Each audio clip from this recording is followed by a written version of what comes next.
बहुबंदीचे संबंध आहेत. त्यामुळे मी त्यांना म्हटलं तुमचं जे प्रोजेक्ट आहे मला त्याचा अभिमान आहे जर तुम्ही ते करत असाल आणि आपल्या मतदारसंघाच्या पायथ्याशी होऊन राहिलं, मतदारसंघात होऊन राहिलं, म्हणून या सगळ्या गोष्टी आपण करू. आणि आपल्या तुम्ही सगळ्या गोष्टीची मला तसं म्हणायचं आहे की तुम्ही जेवढे लोक आहेत अनुभवी लोक आहेत आणि सरांना मी साहेबांना आमच्या काकाजींना काकाजी का म्हणतो, काकाजीचं म्हणजे तुम्ही आता हे म्हणतात तुमच्या सोबत होते, हे एकदम यंग दिसून राहिले म्हणजे हे सगळे काळे केले बरोबर, पण हे नॅचरली तुमचे पांढरे आहेत.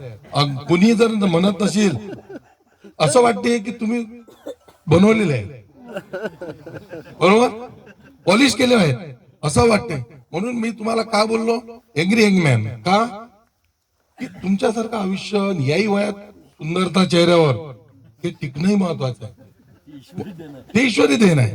म्हणून तर मी म्हटलं ना मी पहिले नतमस्तक होतो तुम्हाला की आम्हाला असं लाभो. हा कुणासोबत मग पावर असं कुठं देवेंद्रजी सोबत नागपूरला जे ऑलिम्पिक लेवलचं स्टेडियम जे होत हा हा आहे प्लॅनिंग माझं आहे. अरे बाबा खूप मस्त गोष्ट आहे. आणि आमचे देवेंद्रजी चांगल्या प्रकारे काम करतात आणि काकाचं वय 80 वर्षाचं आहे, अनुभव किती आहे यांचा. आमचे दादा आहे तिकडे सगळे अनुभवी लोक आणि जे चिखलदऱ्याचे त्यांच्याकडे मला चार्ज आहे, पण तरी त्यांनी जे लोगो बघून जर त्यांनी तो विचार केला की याच्यामध्ये या लोगो मध्ये काय काय दडलेलं आहे, या लोगोने जर पाहिला आता आपल्यासारखा आता आम्ही एवढे शिकले नाही होतो म्हणून तुम्हाला सांगतो तुम्ही त्या लोगो मध्ये म्हटलं याच्यामध्ये संरक्षण संशोधन आणि शिक्षण या 3 गोष्टीचा याच्यात विचार केलाय. आणि याच्यात तुम्ही झाडाचं दुर्बीनचं पुस्तकाचं आणि वेगवेगळ्या प्रकारचे जे वनस्पती म्हणजे आता त्यांना काय समजलं कारण ते कृषी अधिकारी आहेत, त्यांना ते लक्षात आलं की बाबा लोगो कोणी बनवला त्याचा पहिला. मी पण माझ्याकडनं त्यांचं खूप खूप अभिनंदन करतो कारण त्यांनी म्हणजे अभ्यासपूर्वक तो लोगो केलेला आहे आणि यांचा पण तुम्हाला सपोर्ट मिळणारच आहे. आणि बाकी मतदारसंघाच्या माध्यमातून एक आमदार या नात्यानं माझ्याकडनं तुम्हाला ज्या ज्या काही गरजा असल्या ज्या ज्या काही तुम्हाला माझी आवश्यकता असली तिथं तुमच्यासाठी मी कधी अवेलेबल आहे. माझं घर तुम्हाला माहित आहे, माझा नंबर तुम्हाला माहित आहे, कधी मी तुम्हाला भेटू शकतो.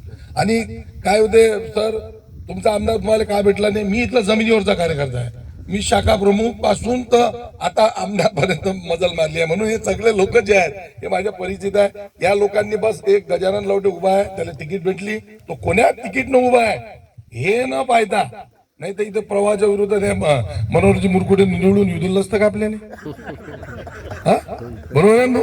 हे सगळे लोक मच्छिंद्रनाथजी माझ्यासोबत सगळे सावळे भाऊ का येऊ देत होते आपले. पण हे काय झालं लोकांनी काहीच पाहिलं नाही. लोकांनी काय पाहिलं गजानन लवटे तिकीट भेटली ना तर कोणती भेटली ते काही नाही, तिकीट तर सगळ्याच मागतलं मी आता जे भेटली बरोबर आहे.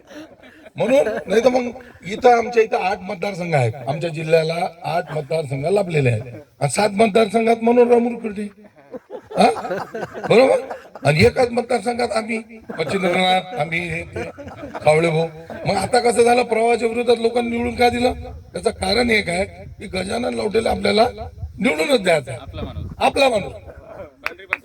आणि धनशक्ती विरुद्ध जनशक्तीची लढाई होती साहेब. म्हणून तुमचे जे धनशक्तीवाले आमदार तुमचे कोणते आहेत, नाव काय त्यांचं आहेत ना आता ते 2-2, 3-3, 4-4 टन निवडून येत असतात. काय काही उन्हात निघतात काय ते उन्हात नाही लागत ते. एसीचा आमचा काच इथे येईपर्यंत उघडाच होता. एक दाखवून राहिलो होतो म्हटलं अस्वलाचं बोलता की साहेब तुम्ही, अस्वला इकडे आता हे आमच्या वडाडी धाडी शेलगाव जनुना तुमचं शानून या लोकांच्या अंगणात खेळतात ते तुम्हाला. हा आमचा माणूस तसा आहे, माझा मित्र आहे हा. त्या अस्वला संघ किती वेळा भांडणं झाली असतील याची बरोबर आहे. म्हणून या लोक बिचारे या सानिध्यात राहतात आणि निसर्गाचं हे एवढं जे वैशिष्ट्य आहे हे जपतात. आणि हा जो प्रोजेक्ट होणार आहे या प्रोजेक्ट नंतर आपल्या या जमिनीचे भाव आणि या लोकांचेही भाव या रस्त्याचे भाव हे खूप चांगल्या रीतीनं मिलिंद वाढणार आहे. तुम्ही हा चांगला प्रोजेक्ट हाती घेतला खरोखर तर तुमचे आणि सगळे हसत खेळत आहेत. तुमचे खूप खूप अभिनंदन करतो, तुम्हाला खूप खूप शुभेच्छा देतो. ज्या ज्या वेळेस मिलिंद भाऊ आपली आवश्यकता आहे, घरी येणे, एक फोन करणे, मुंबईला नसलो तर कधी तुमच्या कार्यक्रमात हजर राहू. आणि आपण सर, पाटील सर, आपण यांच्या त्या वाढदिवसाच्या कार्यक्रमात हजर राहू. आणि मी यांना खूप खूप शुभेच्छा देतो. व आज या शिलान्यास समारंभाचं रीतसर उद्घाटन झालं हे असं मी जाहीर करतो आणि मी माझ्या 2 शब्दाला विराम देतो. जय हिंद, जय महाराष्ट्र.